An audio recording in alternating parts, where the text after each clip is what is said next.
Magandang araw po sa ating lahat.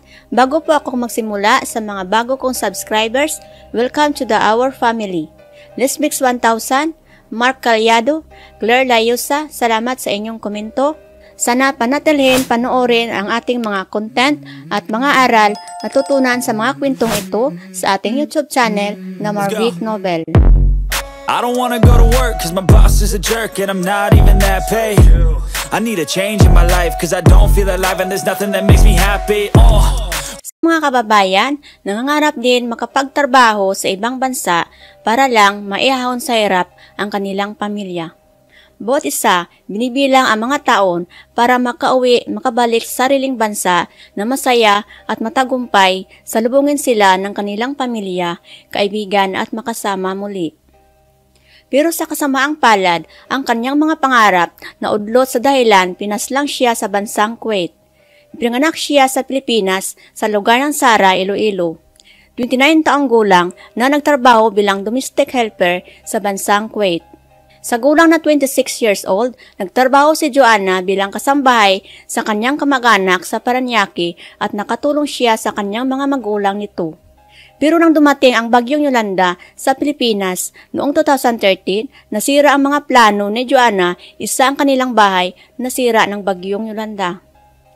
Kaya naisipan ni Joanna kausapin ang kanyang tiya at humingi ng tulong sa kanya na si Agnes Tubalis na gusto niyang magtrabaho sa ibang bansa para lamang masuportahan ang kanyang mga magulang at pamilya nito. Si Joanna, siya ay siyam na magkapatid sa kanila at nasa isip niya talaga na makahon sila sa kahirapan. Noong May 2014, umalis si Joanna sa Pilipinas at lumipad patungo sa bansang Kuwait. Masaya si Joanna dahilan makapagtrabaho na siya sa bansang Kuwait at matupad nito ang kanyang mga pangarap. Pero hindi niya alam, doon na pala magwawakas ang kanyang buhay sa walang awang mag-asawa na maging amo niya at kumitil ng kanyang buhay nito. Gusto din ng biktima na tubusin niya ang sinanla ng kanyang magulang na bukirin na 2 hektarya para sa kanyang pag-alis patungo sa bansang Kuwait. Si Joanna nagkaroon ng amo doon sa mag-asawang sina Nader Isam, Asaf at Muna Ali Hasun. Si Nader, isang Lebanese, si Muna naman, isang Syrian, kailangan sundin ni Joanna ang mga utos sa bahay ng kanyang mga amo. Kinuha ang kanyang cellphone at 3 buwan lang siya pinayagan na gumamit ng kanyang cellphone. Ayon sa recruiter ni Joanna, dahil na rin gusto niya makapagtrabaho sa ibang bansa, dinala siya ng kanyang tiya na si Agnes noong 2013 sa opisina ng Our Lady of Mount Carmel Global Human Resources Incorporated.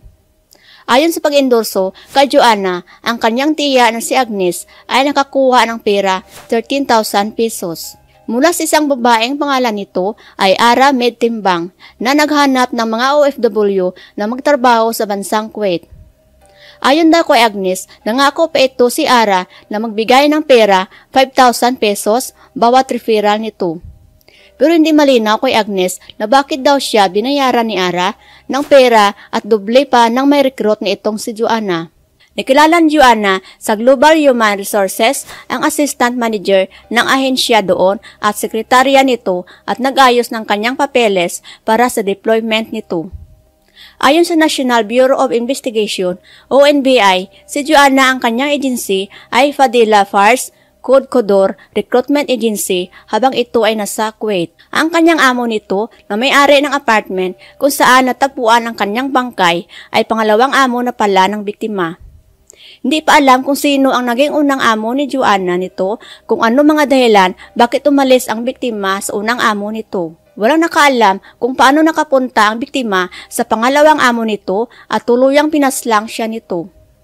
Noong 2014, nagpapadala na ang biktima ng pera sa kanyang mga magulang tuwing 3 buwan at bigla na itong nahinto sa pagpadala ng pera sa kanila at hindi na nila makontak ang biktima. Akala ng kanyang pamilya, nag-iipon at nagtitipid ang biktima sa kanyang sahod nito.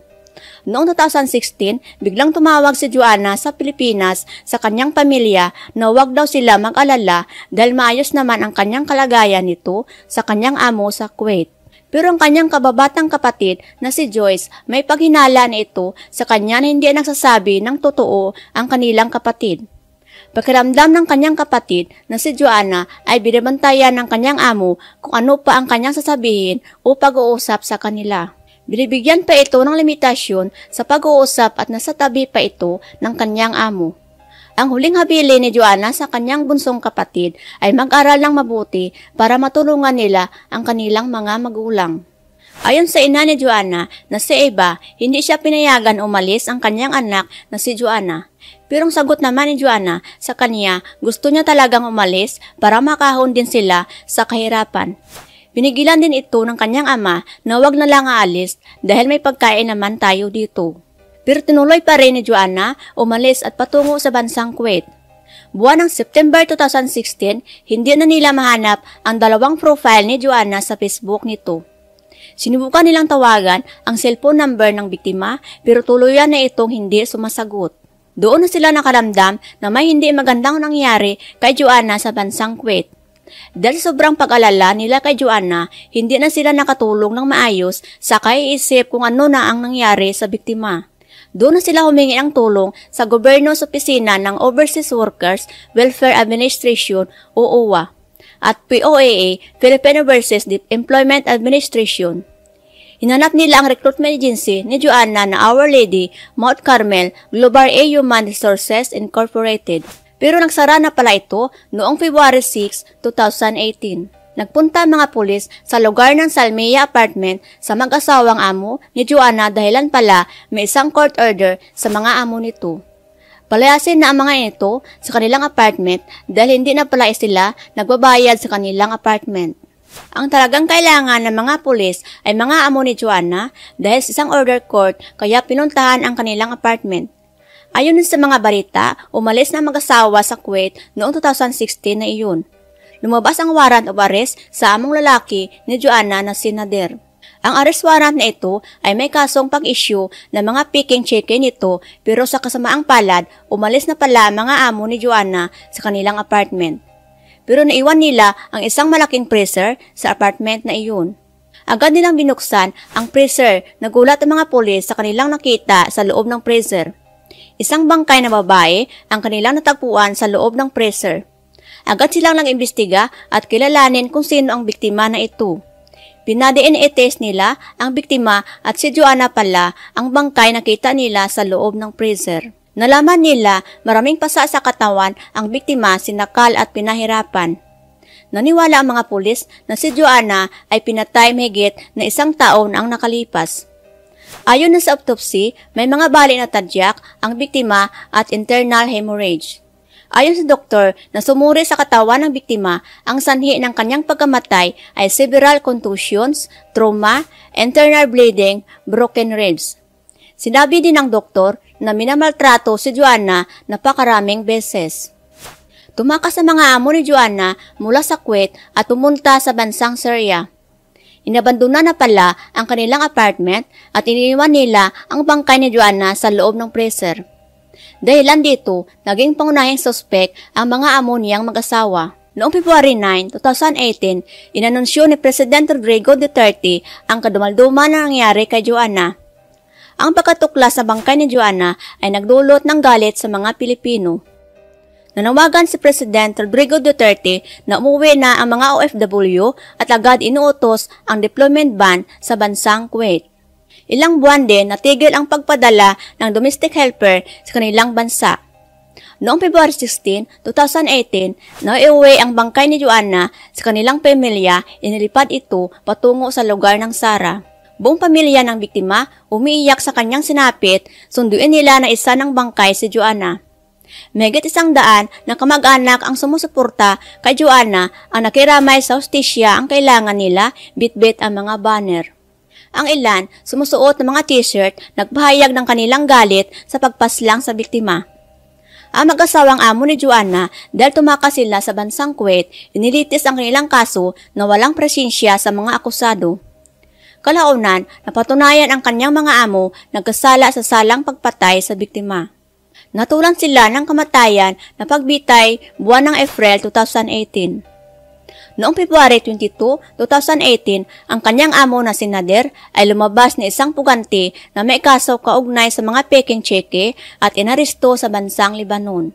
Noong February 23, 2018, kinumpirma ng DFA na huli na ang mga amo ng biktima na si Nadir.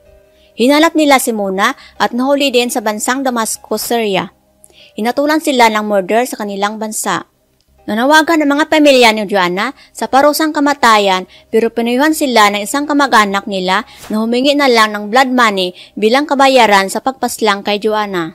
Sa tulong ng isang abogado, nag-alok ang kanyang amo na babae na si Muna ng pera $50,000 o 2 million pesos.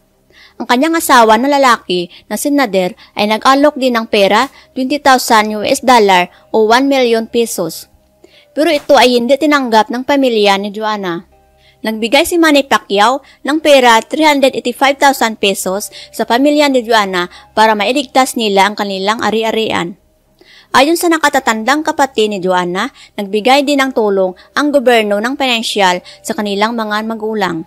Noong September 2019, ang pamilya ni Joanna ay humingi ng pera $100,000 o 5 million pesos bilang blood money.